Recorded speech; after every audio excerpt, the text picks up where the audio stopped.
Kalau Anda mengikuti stories-stories perbincangan kita di hari ini gitu ya, kita sama-sama paham dan tahu bahwa tanggal 20 Maret kita rayakan sebagai Hari Kebahagiaan Sedunia yang dimulai sejak tahun 2013 dan ternyata ada yang spesial ya setiap tanggal 20 Maret yang juga ditunggu-tunggu Pak Arfan dan juga kita juga sebenarnya menunggu hasil World Report Happiness Report ya yang juga mungkin ini menjadi salah satu acuan mungkin untuk negara-negara lain bisa meningkatkan happiness di tiap negaranya. So, mungkin kita masuk ke reportnya, seperti apa yang menarik untuk kita bahas pagi hari ini. Silakan, Pak Arfan. Ya, terima kasih banyak Audrey ya. Jadi saya sebutkan saja ya, ada 10 negara yang termasuk negara yang paling bahagia di dunia.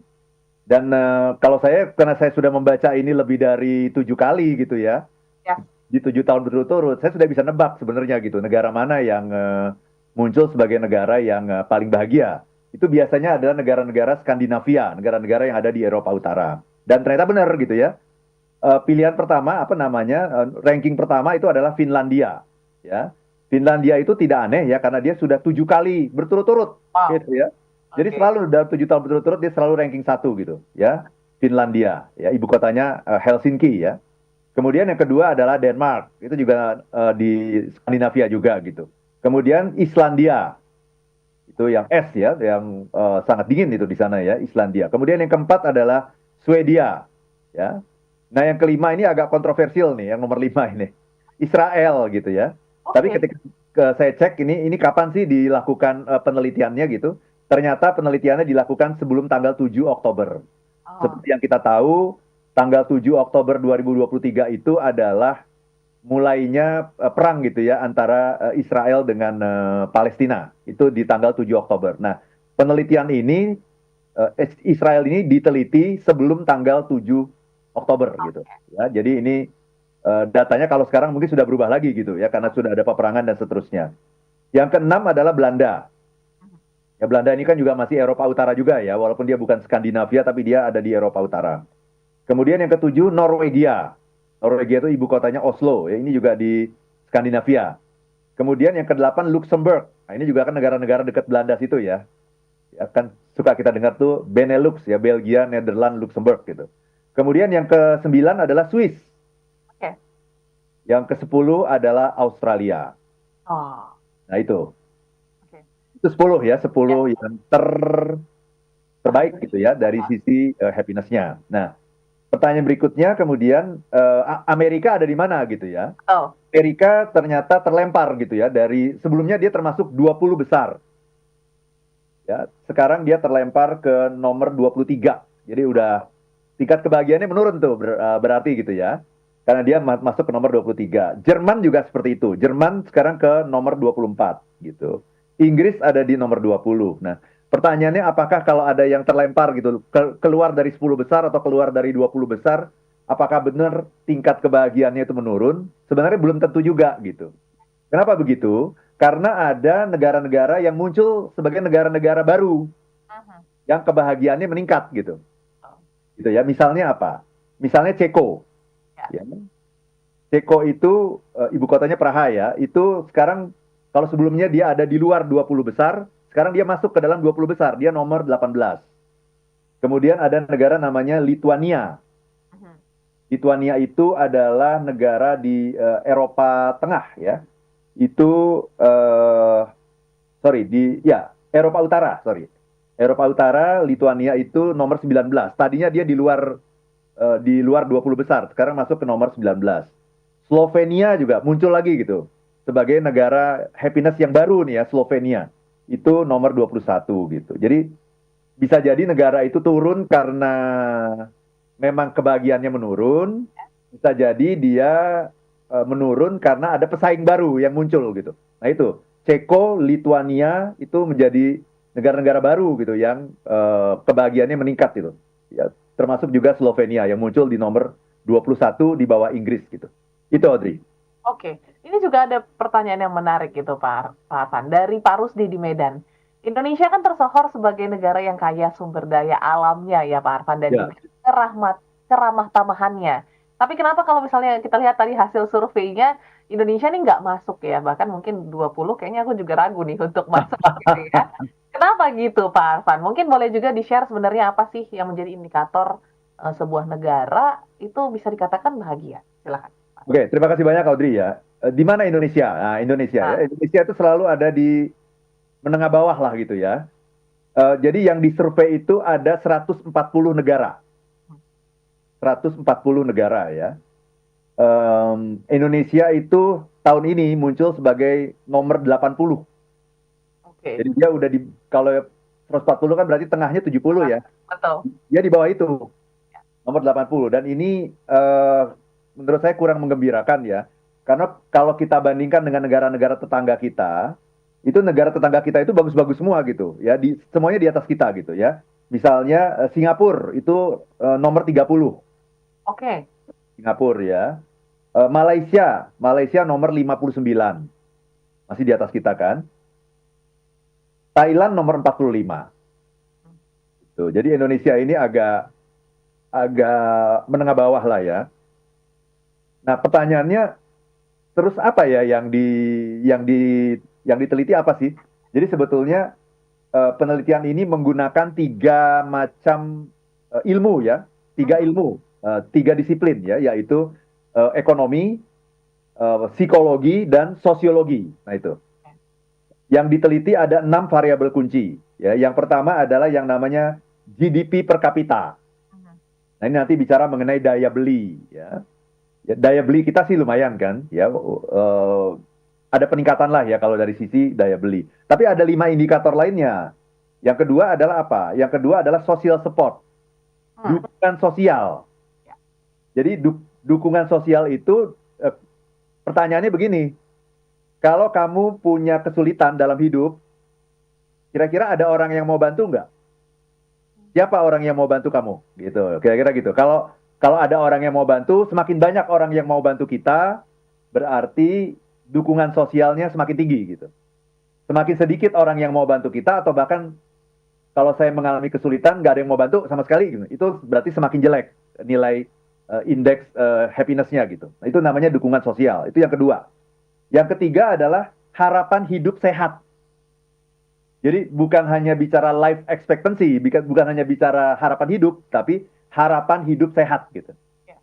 Jadi berusia tua gitu ya, semakin tinggi usia semakin bagus, tapi sehat. Kalau semakin tinggi usia tetapi tidak sehat, itu tidak masuk ke dalam kriteria ini gitu ya. Dan ini nanti datanya ada dari WHO tentu saja, ya, World Health Organization. Yang keempat adalah kebebasan untuk membuat pilihan dalam hidup.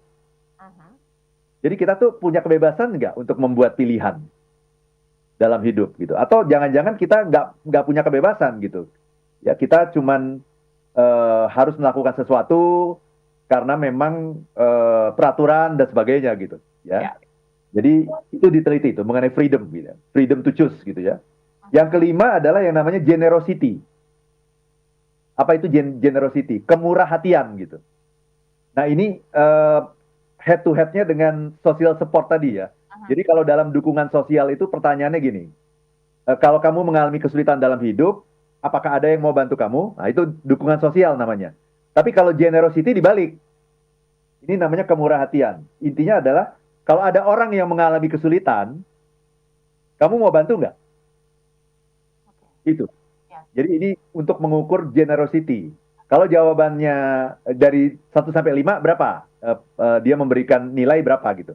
Oh, saya pasti akan membantu siapapun yang mengalami kesulitan. Berarti generosity-nya tinggi. Atau, oh, saya lihat-lihat orangnya dulu, mungkin generosity-nya menengah. Tapi kalau saya nggak mau bantu karena saya juga sibuk dengan urusan saya sendiri, berarti generosity-nya 0, misalnya begitu ya. Nah, itu yang namanya kemurahan atau generosity. Nah, yang keenam adalah perception of corruption. Jadi persepsi korupsi. Jadi kepada responden itu ditanya gitu, ya apakah korupsi menyebar di pemerintahan?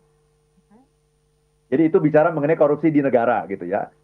Yang kedua adalah apakah korupsi menyebar di dunia bisnis?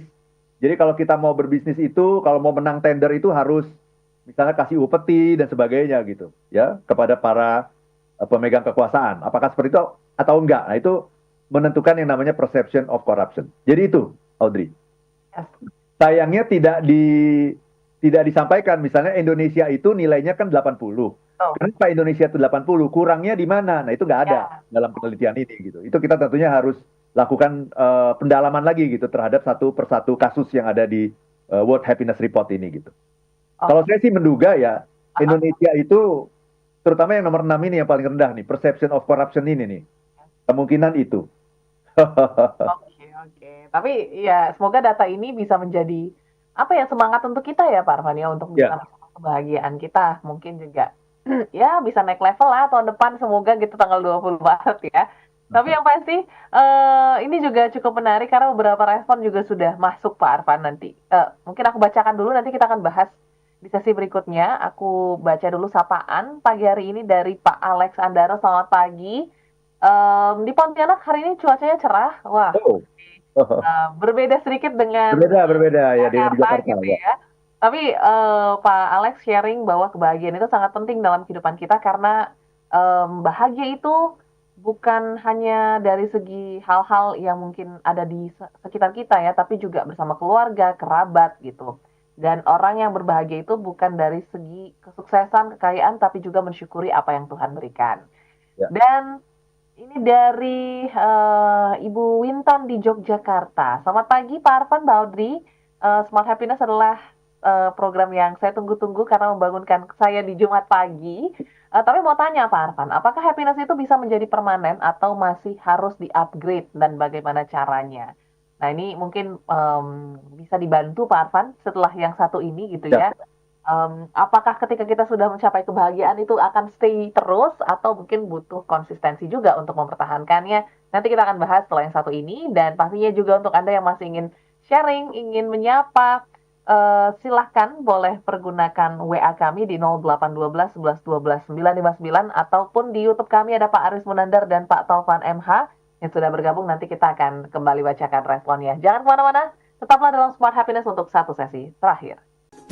Balik lagi sponsores dalam Smart Happiness pagi hari ini. Tadi pertanyaan dari Mbak Wintan di Yogyakarta berkaitan dengan happiness itu bisa permanen atau upgrade. Ini rasanya kayaknya harus ikut kelas The Seven Laws of Happiness ya Pak Arfan ya.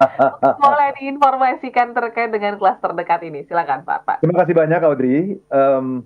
Jadi kita 2 minggu lagi ya, tepatnya hari Kamis dan Jumat, tanggal 4 dan 5 April, kita akan punya workshop yang sangat menarik teman-teman, yang diambil dari buku saya ini ya, buku The Seven Laws of Happiness ya.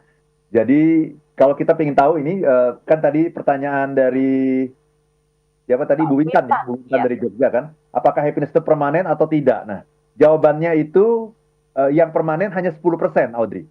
Oke. Ya, hanya 10% saja itu faktor genetika gitu lah ya. Tetapi sisanya yang 90% itu adalah sesuatu yang harus kita upayakan gitu. Ya, harus kita ciptakan. Nah, bagaimana cara menciptakannya? Nah, silakan mengikuti workshop ini ya, The Seven Laws of Happiness.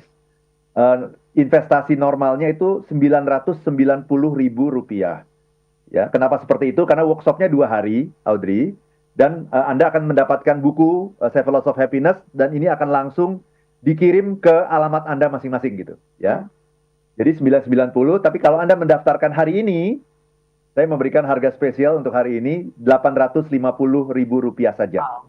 Oke.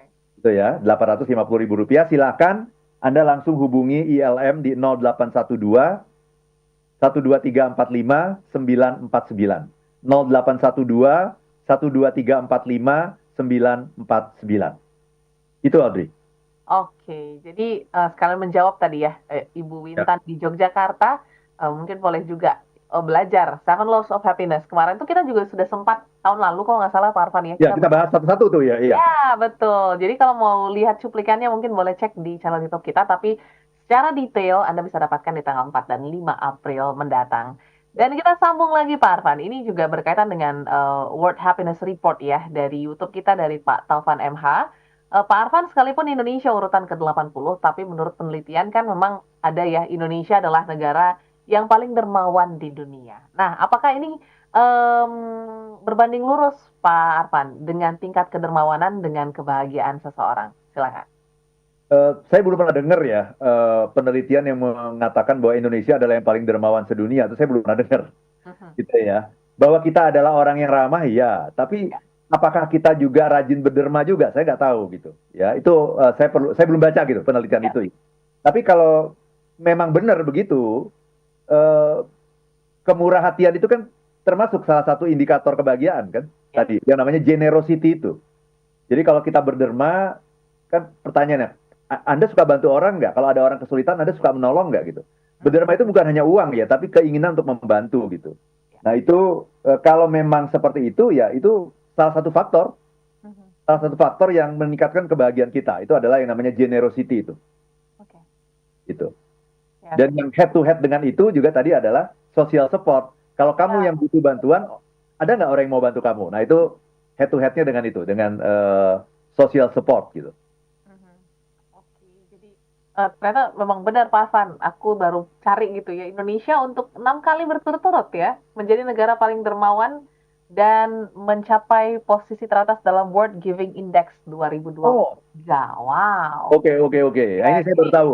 Saya baru, ini jadi, disurvei dari Charities Aid Foundation setiap tahunnya seperti itu. ini bagus dong sebenarnya, ya. Iya, iya, iya.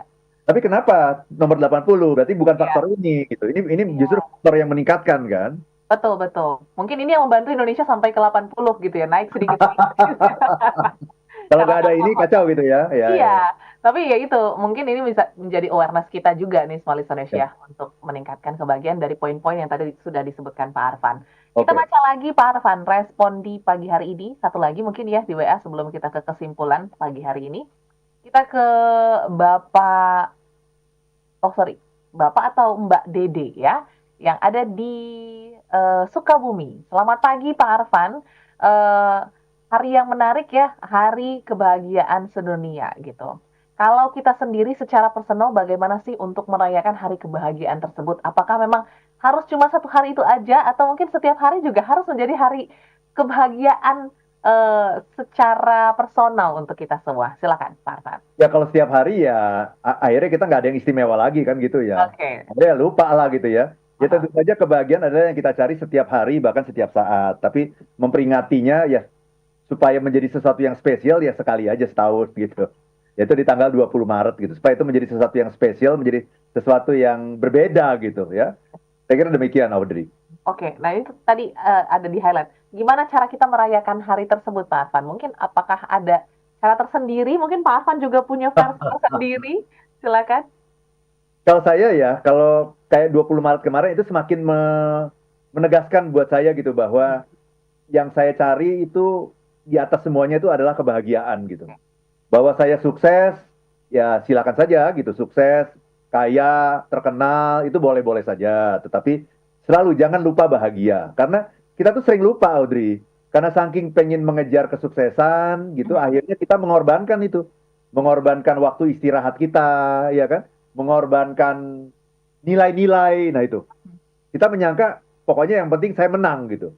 Tapi kalau menang tapi saya tidak mengindahkan nilai-nilai, saya curang, menang secara curang, menang menghalalkan segala cara kan berarti itu hanya kemenangan secara jangka pendek ya. Secara jangka panjang kan sebetulnya saya sudah menggadaikan kebahagiaan saya. Saya sudah menggadaikan kebermaknaan saya gitu. Jadi bagi saya tuh saya memberlakukan tanggal 20 Maret itu semakin mengingatkan kepada saya gitu secara pribadi selalu Van jangan lupa bahagia gitu.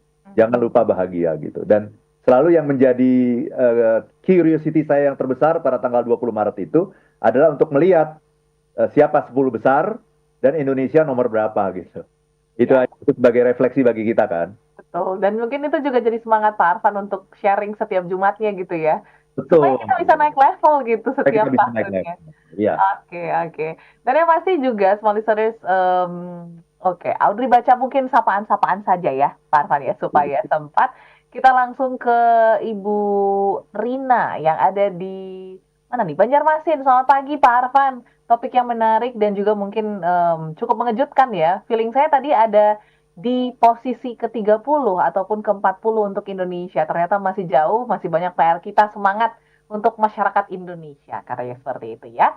Selanjutnya lagi, ini dari Bapak Gabriel ya, Pak Gabriel yang mengatakan mungkin salah satu faktor juga kenapa Indonesia nggak bisa naik level Pak Arfan karena kemiskinan yang juga cukup tinggi di Indonesia seperti itu ya, dan juga ketidakmerataan sosial ekonomi, begitu juga pendidikan. Jadinya ada ketimpangan yang cukup signifikan gitu ya. Jadi kita kurang bahagia. Mungkin yang di kota bisa bahagia, tapi yang di pedesaan juga ya kita nggak tahu gitu ya. Oke, satu lagi Pak Arfan, kita ke oke, Palembang. Ada Bapak Sohibul. Pak Sohibul mengatakan terima kasih Pak Arfan sudah merimain ini. Semoga tahun depan juga saya bisa merayakan hari kebahagiaan seperti Pak Arfan. Jadi awareness supaya lebih mencari kebahagiaan dibandingkan hal-hal lain yang semu ya ataupun yang Ya, fana. ya. Silakan Pak Arfan. Mungkin boleh Ya, dikomentar sedikit. terima kasih banyak ya. Jadi kalau tadi Pak Gabriel mengatakan apa, mungkin kemiskinan yang tinggi, tidak meratanya sosial ekonomi, ya itu menjadi satu faktor kan tadi kan. Itu kan adalah yang namanya GDP ya, Yes. GDP per kapita. Nah itu kita tidak merata, sudah naik tapi mungkin tidak merata. Itu menjadi salah satu penyebab. Ini dugaan ya, karena memang di dalam World Happiness Report itu tidak disampaikan gitu. Kenapa Indonesia di nomor 80 gitu? Hmm. Faktor apa yang sudah bagus, faktor apa yang masih kurang gitu. Mungkin benar gitu, mungkin ya kita kan berspekulasi ya, menduga ya. Eh, tetapi kalau menurut saya nomor 6 itu yang sangat berpengaruh sangat besar gitu. Itu yang namanya perception of corruption gitu, persepsi korupsi itu gitu. Karena korupsi itu kok semakin lama semakin susah ya diberantas di Indonesia ya. Kalau di zaman Orde Baru dulu korupsi itu kan tersentralisasi ya, tersentralisasi di satu satu atau dua orang saja. Kalau sekarang itu desentralisasi gitu. Jadi semakin sulit lagi diberantas gitu karena sudah terdesentralisasi sampai ke bawah-bawah gitu. Ya, jadi banyak kalau dulu ada raja, sekarang raja-raja kecilnya juga banyak gitu. Jadi kemungkinan sih ini sih kalau dugaan saya sih nomor satu mungkin nomor 6 ini juga salah satu faktor yang sangat menentukan gitu karena negara-negara lain yang ada di ASEAN ini eh, rankingnya lebih bagus gitu ya. Malaysia, Singapura, Thailand itu menjadi lebih bagus dari Indonesia gitu. Yes. Kira demikian Audrey ya. Dan satu lagi ya sebelum saya lupa ya, apa sih perbedaannya World Happiness Report yang tahun ini dengan tahun-tahun Oh, sebelumnya? Di tahun ini itu sudah mulai diteliti mengenai ini apa namanya eh, kebahagiaan anak muda. oh, oke. Jadi kan asumsi kita gini ya, asumsi kita orang semakin tua itu semakin kebahagiaan semakin kurang gitu. Yes. Ternyata dari hasil penelitian tidak seperti itu. Mhm.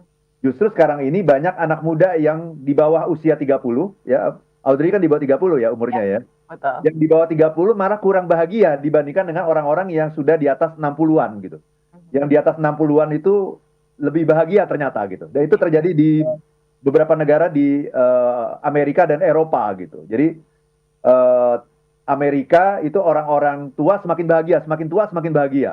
Semakin muda di bawah 30 semakin tidak bahagia gitu. Mhm. Ya, bahkan itu bisa muncul di nomor-nomor yang jauh dia, yang ada di tengah-tengah gitu. Nah, yang menarik ternyata negara yang paling bahagia dari versi anak muda itu adalah Lituania. Oh, oke. Jadi bukan Finlandia. Finlandia itu bahkan muncul baru di nomor 7. Oh, Jadi anak muda di Finlandia itu nomor 7 bahagianya. Tapi kalau secara negara dia nomor 1. Tapi kalau Lituania itu nomor 1 anak muda yang paling bahagia di dunia gitu. hmm. Itu adanya di mana? Di Lituania. Ya di Eropa Utara katanya begitu.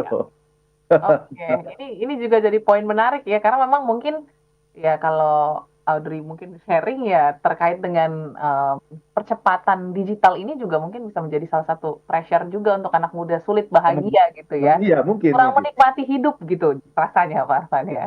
Bisa jadi. Nanti kapan-kapan kita bahas deh itu.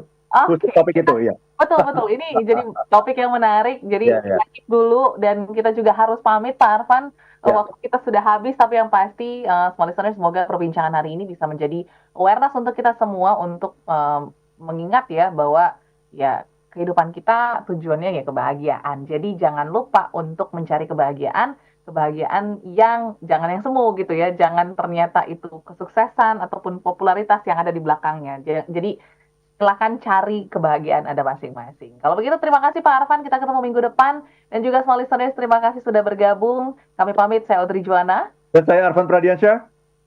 If If you you be want to happy, be happy, Be Be happy happy now. now. Sampai jumpa.